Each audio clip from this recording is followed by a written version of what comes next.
First ever factory outlet, Chandanagar, Mukunda Jewelers, opening soon. No making charges.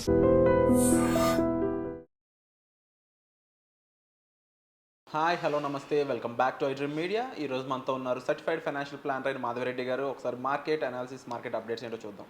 Hi ma'am. Hello అండి. Ma'am, ఒకసారి market చూసుకున్నట్లయితే Nifty 50 273 points రైస్తో 24,125 గ్రీన్గానే ఉంది మొత్తం క్లియర్గా చూసుకున్నట్లయితే మనం ఇక్కడ. ఇక మిగిలినవి కూడా ఒకసారి అబ్జర్వ్ చేసినట్లయితే మనం సెన్సెక్స్ వచ్చేసి 79,000 change, bank Nifty 55,000, IT Nifty 34,000 దగ్గర ఉంది. గ్రీన్ ఉంది మార్కెట్. యా అండి. So this what is happening for past మన సెషన్స్ లాస్ట్ వీక్ అంతా కూడా గ్రీన్లోనే ఉంది. లాస్ట్ వీక్ ప్రతి సెషన్ గ్రీన్లోనే ఉంది. సో ఈ వీక్ కూడా గ్రీన్లోనే మనకి పాజిటివ్గానే మార్కెట్స్ స్టార్ట్ అయ్యాయి. ఎందుకంటే ఎప్పటి నుంచో ఉన్న మన దగ్గర ఉన్న ఈ డొమెస్టిక్గా మనకున్న పాజిటివ్ ఇంపాక్ట్ అంతా కూడా ఇప్పుడు కనిపిస్తుంది. అంటే ఏదైతే ఈ ట్రంప్ టారిఫ్ వల్ల వచ్చిన అంటే పాజిటివ్స్ ఏవైతే ఉన్నాయో మనకి, అవన్నీ కూడా ఈయన టారిఫ్స్ వల్ల ఏమయ్యాయంటే మన పాజిటివ్స్ కూడా పక్కకి వెళ్ళిపోయి అదే మొత్తం ఇంపాక్ట్ చేసేసి మన మార్కెట్స్ కరెక్ట్ అయిపోయాయి. ఇప్పుడు ఏంటంటే దాన్ని కూడా అధిగమించి మన మార్కెట్స్ ఇప్పుడు ఆ పాజిటివ్స్ ఏవైతే మన డొమెస్టిక్గా, forget about the entire globe, యూఎస్లో ఏమవుతుంది, టారిఫ్స్ ఏమవుతుందంటే, బట్ ఇండియాలో ఏమవుతుంది, India is going to be very very పాజిటివ్గా ఉన్న అంశాలు మనం చూసుకున్నట్లయితే ఇక్కడ బెస్ట్ కన్జంప్షన్ ఉంది. అలానే మనకి కొంచెం కన్జంప్షన్ సైకిల్ అంటే రూరల్లో కూడా కన్జంప్షన్ అనేది స్టార్ట్ అవుతుంది అంటున్నారు. అలానే ఆర్బీఐ రెపో రేట్స్ తగ్గించింది, ఇంకా తగ్గిస్తుంది అంటున్నారు. సో ఆల్రెడీ మీరు ఎక్స్పీరియన్స్ చేసి ఉండొచ్చు, మీ పర్సనల్ లోన్స్ కానీ మీ హోమ్ లోన్స్ కానీ కొంచెం తగ్గే ఉండొచ్చు EMI to some extent. So కొత్తగా తీసుకునే వాళ్ళకైతే ఇంకొంచెం మార్కెట్లో అంటే తక్కువ ఇంట్రెస్ట్ రేట్కే మీకు లోన్స్ వచ్చే అవకాశాలు కనిపిస్తున్నాయి. అలానే మీకు ఈ ట్యాక్స్ బెనిఫిట్స్ అన్నీ కూడా ఏప్రిల్ నుండి స్టార్ట్ అయ్యాయి. సో అందరికీ కూడా కొంత అమౌంట్, ఒక 20,000 10,000 బెనిఫిట్ అనేది కనిపిస్తూ ఉంది. సో ఈ విధంగా మనకి ఏంటంటే ఉన్న పాజిటివ్స్ అన్నీ కూడా ఇప్పుడు అవి ఎలివేట్ అయ్యి, అలానే ఎస్పెషల్లీ ఇవన్నిటిని పక్కన పెడితే ఎఫ్ఐఐస్ ఆల్మోస్ట్ 14,000 crores బై చేశారు లాస్ట్ వీక్. సో అదే వాళ్ళు మొమెంటం కానీ కంటిన్యూ చేస్తే మనం ఈజీగా 25,000కి కూడా వెళ్ళొచ్చు. So this week we can expect the market between 24,000 25,000 మధ్యలో ఉన్న ఆశ్చర్యపోక్కర్లేదు. అలానే మనకి ఏంటంటే సపోర్ట్ లెవెల్స్ అయితే 23,800 దగ్గర ఉన్నాయి. బట్ రెసిస్టెన్స్ లెవెల్స్ ఏంటంటే 24,800 24,550 ఈ లెవెల్ దగ్గర కొంచెం రెసిస్టెన్స్ ఉంది. But what we can say that ఈరోజు మనకి ఆల్రెడీ యూఎస్ నుంచి మన వైస్ ప్రెసిడెంట్ వచ్చారు. ట్రేడ్ టాక్స్ అనేవి ఈరోజు ఈవినింగ్ మీటింగ్ ఉంది మన ప్రైమ్ మినిస్టర్తో. ఈ మీటింగ్లో ఏదైనా పాజిటివ్ అవుట్కమ్, ఏదైనా మంచి ఇన్ఫర్మేషన్ ఇండియా గిఫ్ట్ ఏమైనా ఇచ్చే ఛాన్స్ ఉందంటారు? అఫ్ కోర్స్ ఎందుకంటే వాళ్ళ ఒక్క చైనాతో తప్ప అండి, I don't feel any other కంట్రీతో వాళ్ళు టారిఫ్స్ విషయంలో అంత అగ్రెసివ్గా లేరు ఎక్సెప్ట్ చైనాతో మాత్రమే యూఎస్ చాలా ఒక థ్రెట్ కింద చూస్తున్నారండి. ఇప్పుడు 245% అంటే what does it mean by that? అది అసలు వినటానికే అసలు ఇంపాసిబుల్. 245% డీల్స్ వద్దు అని చెప్పినట్టే అంటే వాళ్ళు వేశారు, వీళ్ళు వేశారు కదండి. దిస్ ఇస్ వాట్ ఏంటంటే ఫస్ట్ వాళ్ళు కూడా 54%, చైనాతో కూడా ఆల్మోస్ట్ ఒక 125%తో ఆగిపోయారు. ఎప్పుడైతే చైనా మళ్ళీ రిట్రాటియేట్ చేసి వాళ్ళ మీద యూఎస్ గూడ్స్ మీద వేసిందో వీళ్ళు మళ్ళీ 245%. ఎండ్ క్లయింట్ అనేవాడు బాధపడుతున్న విషయం అర్థం కాదు. చాలా బాధపడుతున్నారు. అక్కడ వాళ్ళందరూ కూడా ఏం చెయ్యాలి అంటే ఇప్పుడు మొత్తం బిజినెస్ అన్నీ కూడా ఆపి కూర్చున్నారండి. ఏం చెయ్యాలి అనేది అర్థం కావట్లేదు.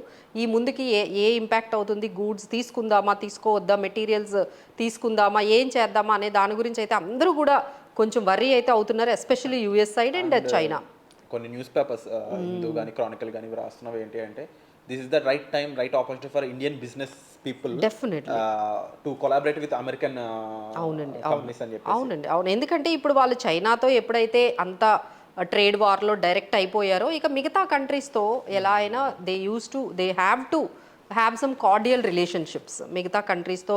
ఇక మనవి 5th లార్జెస్ట్ ఎకానమీ, మనల్ని కూడా అంత ఇగ్నోర్ చేయడానికి లేదు. And one of the best happening market, వరల్డ్లోనే బెస్ట్ హ్యాపెనింగ్ మార్కెట్. అంటే ఇంత జీడిపి ఇంకెక్కడా లేదండి. 6.5% జీడిపి గ్రోత్ అనేది మిగతా కంట్రీస్లో లేదు. టైంలో అనుకుంటే ఈ కండిషన్ యూజ్ చేసుకొని సెమీ కండక్టర్స్ అయి ఉండొచ్చు, ఇంకొన్ని ఇంపార్టెంట్ సెక్టర్స్ మనం డెవలప్ చేసుకోగలిగితే we can be second largest manufacturing hub లాగా మనం కూడా దీన్ని ఒక పాజిటివ్గా తీసుకోవాలి. ఎందుకంటే ఇప్పుడు చైనాని ఇప్పుడు అందరూ ఇప్పుడు గుర్తిస్తున్నారు, ఓహో మొత్తం మ్యానుఫ్యాక్చరింగ్ అంతా కూడా చైనాలోనే ఉందా, ఇప్పుడు వాళ్ళు సప్లై ఆపేస్తే మనకి పరిస్థితి ఏంటి అనేది ఇప్పుడు అందరూ రియలైజ్ అయ్యి నో మనం ఇలా కాన్సన్ట్రేటెడ్గా చైనా మీద డిపెండ్ అయిపోకూడదు, మనం అందరికి కూడా స్ప్రెడ్ చేసుకోవాలి. అంటే మ్యానుఫ్యాక్చరింగ్ హబ్స్ లాగా ఇండియాని కానీ ఇంకొన్ని కంట్రీస్ని, వియత్నాం కానీ ఇంకా కొన్ని కంట్రీస్ని డెవలప్ చేస్తున్నారండి. But to be frank world countries అన్నిట్లో కూడా ఇండియా అనేది capable of doing manufacturing. Sure అండి, అందరికైతే అర్థమైంది. అందుకనే మనకి ఎఫ్ఐఐస్ కూడా ఆల్మోస్ట్ 14,000 crores పాజిటివ్గా బై చేస్తున్నారంటే, ఇప్పుడు కూడా బై చేస్తారు అంటే బికాజ్ ఈ మొత్తం ట్రేడ్ వార్లో పాజిటివ్గా ఎక్కువగా అయింది మన ఇండియాకని చెప్పొచ్చు. So this is what markets కూడా, అంటే మిగతా మార్కెట్స్ అన్ని నెగిటివ్లో ఉన్న మన ఇండియన్ మార్కెట్స్ ఆ అంటే టారిఫ్స్ ముందు ఎలా అయితే ఉండిందో ఇప్పుడు టారిఫ్స్ తర్వాత మొత్తం రికవరీ అయిపోయిందండి. ఆల్మోస్ట్ 6.5% నుంచి 7% వరకు మార్కెట్స్ అక్కడ నుంచి లోయెస్ట్ నుంచి రికవరీ అయిపోయి అసలు బ్యాంక్ నిఫ్టీ అయితే ఆల్ టైమ్ హైకి రీచ్ అయిపోయింది. So this is one thing positive అయితే అన్నిటికీ మనకి వెళ్తూ ఉంది. ఇంకొక పాజిటివ్ ఏంటంటే మనకి Q4 రిజల్ట్స్ కూడా కొన్ని ఇంప్రెసివ్గా వచ్చాయండి. లెట్స్ ఎగ్జాంపుల్ ఇది మనం చాలా ఇంపార్టెంట్గా చెప్పుకోవాలి. ఈరోజు కూడా కొన్ని అనౌన్స్ చేశాయి companies like Tata Investment Corporation అని, Mahindra Logistics, Alok Industries. So above estimates అంటే మంచి రిజల్ట్స్ ఇచ్చినవి ఏంటంటే ICICI Bank, HDFC Bank, Yes Bank, just dial, Mahindra EPC, ఈ కంపెనీస్ చాలా మంచి రిజల్ట్స్ని పోస్ట్ చేసాయండి. అలానే HDFC life, HDFC AMC, Jio Finance are given very good results. And below estimates అంటే కొంచెం ఈ ఐటీ కంపెనీస్ వాటి మనం ఎక్స్పెక్టేషన్స్ తగ్గట్టుగా గైడెన్స్ అనేవి ఇవ్వలేకపోతున్నాయి బికాస్ ద ఎక్స్పోజర్ టువర్డ్స్ యూఎస్లో అక్కడ స్లో డౌన్ అవుతుంది. అక్కడ ప్రాజెక్ట్స్ ఏమైనా కొంచెం ఇండియన్ ప్రాజెక్ట్స్ ఏమైనా ఇంపాక్ట్ అవుతాయా, ఎక్స్పాన్షన్ ఎలా ఉండబోతుంది అంటే ఫ్యూచర్ గ్రోత్ ఏమైనా ఇది ఇంపాక్ట్ అవుతుందా ఐటీ ఇండస్ట్రీకి అన్నట్టుగా మనకి కొంచెం ఇన్ఫోసిస్, విప్రో, TCS ఇవైతే కొంచెం టాటా ఎలెక్సే ఇలాంటి కంపెనీస్ కొన్ని అయితే నెగిటివ్గా కొంచెం బిలో ఎస్టిమేట్స్ అయితే రిటర్న్స్ అంటే వాళ్ళ క్వార్టర్లీ రిజల్ట్స్ అయితే పోస్ట్ చేయండి. సో దిస్ ఈజ్ ఓవరాల్గా ఈ Q4 రిజల్ట్స్ కానీ, RBI రెపో రేట్ తగ్గించడం కానీ, మన ట్యాక్స్ డిడక్షన్స్, రిబేట్స్ ఇవ్వడం కానీ ఈ మొత్తం కూడా ఇప్పుడు పాజిటివ్గా మనకి టర్న్అవుట్ అయ్యాయి. దాంతో మనకి FIIs కూడా యాడ్ అవ్వడంతో I think we are doing the best. అంటే మొత్తం వరల్డ్లోనే అన్ని స్టాక్ మార్కెట్స్తో కంపేర్ చేసుకుంటే లాస్ట్ 1 వీక్లో బెస్ట్ రికవరీ అయింది మన మార్కెట్స్. అండ్ డెఫినెట్లీ ఫండమెంటల్గా స్ట్రాంగ్ ఉంది. ఎస్ అండ్ డెఫినెట్లీ ఈ ఇయర్ అనేది కొంచెం వాలటైల్గా ఉండే ఛాన్స్ ఉందంట. అవునండి, ఇంకా థ్రెట్ అనేది కంప్లీట్గా పోలేదు.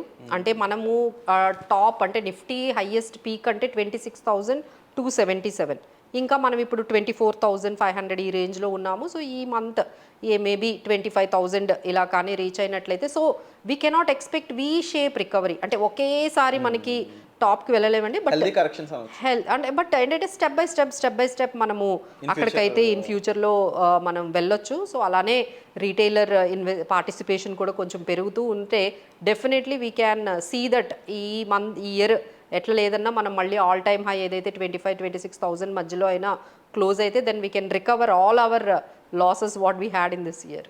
సో ఇది మరి గోల్డ్ మీద ఏ ఇంపాక్ట్ ఇవ్వచ్చు అంటారు? ఇది మొత్తం ఏంటంటే అంటే ఈసారి గోల్డ్కి చాలా పాజిటివ్గా అయ్యాయండి. అంటే ఎప్పుడైతే ఎకానమీలో కానీ లేకపోతే ఇలాంటి అన్సర్టనిటీ సిచ్యువేషన్స్ గ్లోబల్లోనే ఎకనామికల్గా కొంచెం స్లో డౌన్ అవ్వడం కానీ, అన్సర్టనిటీ కానీ, కన్ఫ్యూజన్ కానీ ఉంది అంటే మనం సేఫెస్ట్ హెవెన్ గోల్డ్ వైపు వెళ్తాము. ఇంకొంత US డాలర్లో కూడా పెట్టేవాళ్ళు, అది కూడా చాలా సేఫ్ అని US డాలర్లో పెట్టేవాళ్ళు. కొంత అమౌంట్ బాండ్స్లో కూడా పెట్టేవాళ్ళు, అంటే US bonds, gold, US bond ట్రెజరీస్లో పెట్టేవారు. కానీ ఈసారి ఏమైందంటే అక్కడ US డాలర్ కూడా వీక్ అయిపోతుంది. People have lost maybe the confidence in US economy because of Trump impact as well as the dollar. First time dollar index 3 years లోకి వెళ్ళిపోయిందండి. Dollar index 3 years లోకి వెళ్ళింది. అలానే బాండ్ ఈల్డ్స్ కూడా పడుతున్నాయి. So ఇమీడియట్గా money అంతా ఇంకెక్కడుంది, there is no other option. So money అంతా కూడా గోల్డ్కి ఫ్లోట్ అవుతూ ఉంది. సో దానివల్ల మనకి 1 lakh అనేది ఈరోజే మనకి ఆల్మోస్ట్ అంతవరకు చేరిపోయింది 1 lakh. సో ఇంకా పెరిగే అవకాశాలే ఎక్కువగా కనిపిస్తున్నాయి గోల్డ్ విషయంలో. అంటే ఈ ఆన్సర్ ఈ రోజు కూడా ఒక ట్వీట్ చేశారండి. ఆ ట్వీట్ ఏంటంటే మమ్మల్ని అంటే ఏవైతే అసలు ముందు ట్రంప్ టారిఫ్స్ ఎందుకు వేశారు, ఇన్కమ్ రావాలి టారిఫ్స్ ద్వారా ఒక $600-500 బిలియన్ ఆయన ఎక్స్పెక్ట్ చేసుకున్నారు. కానీ వాళ్ళు ఒక లిస్ట్ ఇచ్చారనమాట, మమ్మల్ని కాదని అంటే కొంత అమౌంట్ అనేది మాకు కావాల్సినట్టుగా రాకుండా ఈ ఎక్సైజ్ సబ్సిడీస్ ద్వారా ఇలాంటి లిస్ట్ ఒకటి పంపించారు ట్రంప్, ఇప్పుడే ట్వీట్ చేశారు. కట్టకుండా ఆయనకి టారిఫ్స్ కట్టకుండా చాలా తప్పించుకొని తిరుగుతున్నాయి చాలా కంట్రీస్ అని చెప్పేసి ఆయన మళ్ళీ కూడా ఆ కంట్రీస్ మీద ఆయన కొంచెం నిరుత్సాహం అనేది చూపించారు. సో ఆయన ఎక్స్పెక్ట్ చేసినట్టుగా అంత $1 బిలియన్ అన్ని $1 బిలియన్ వస్తాయా అనేది క్వశ్చన్ మార్కేనండి. ఎందుకంటే ఎవరి కంట్రీని వాళ్ళు ఇంకొక మార్గాలు వెతుక్కుంటారు కదా. ఇప్పుడు మీరు క్లోజ్ చేసేసారు, so they will see other options how they can do the trade. So అది ఆయనకి నచ్చడం లేదు. So these are all things. ఇప్పుడు అలానే మన పోవెల్ ఉన్నారు కదా ఫెడ్, ఆయన ఇంట్రెస్ట్ రేట్స్ తగ్గిస్తారు ఎకానమీ స్లో డౌన్ అయితే అనేది ఆయన main concern.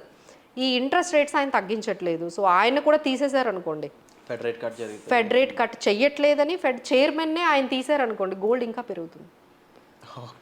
So many things are there.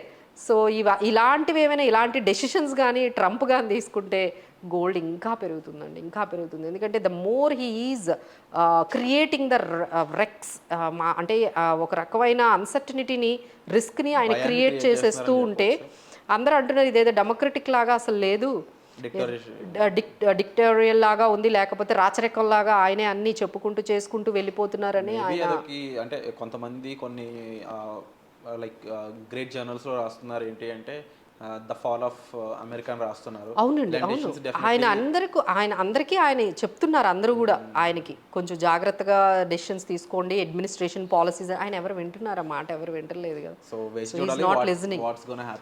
అంతేనండి, ఆయన మీదే ఇప్పుడు డిపెండ్ అయి ఉంది నెక్స్ట్. బట్ థ్యాంక్ఫుల్లీ ఇండియా కొంచెం ఇదంతా కొంచెం తప్పించుకొని కొంచెం పక్కకి వెళ్ళిపోయినట్టుగా కనిపిస్తుంది. కొంచెం థ్రెట్ అయితే తగ్గింది. 90 days పాజ్ ఉంది మనకి టారిఫ్స్ కోసం. ఈ టారిఫ్స్ ఈ 90 days పాజ్లో ఈ రోజు మనకి ఏదైనా ట్రేడ్ డీల్ కానీ జరిగిందంటే we are safe to that extent. So విన్నారు కదండి లేటెస్ట్ అప్డేట్స్ అన్నీ కూడా. సో మీరు ఇన్వెస్ట్మెంట్స్లో ఉండాలి అనుకున్నట్లయితే మాత్రం ఒక రైట్ ప్రొఫెషనల్ ద్వారానే ఇన్వెస్ట్మెంట్ విషయాల్లోకి వెళ్ళండి.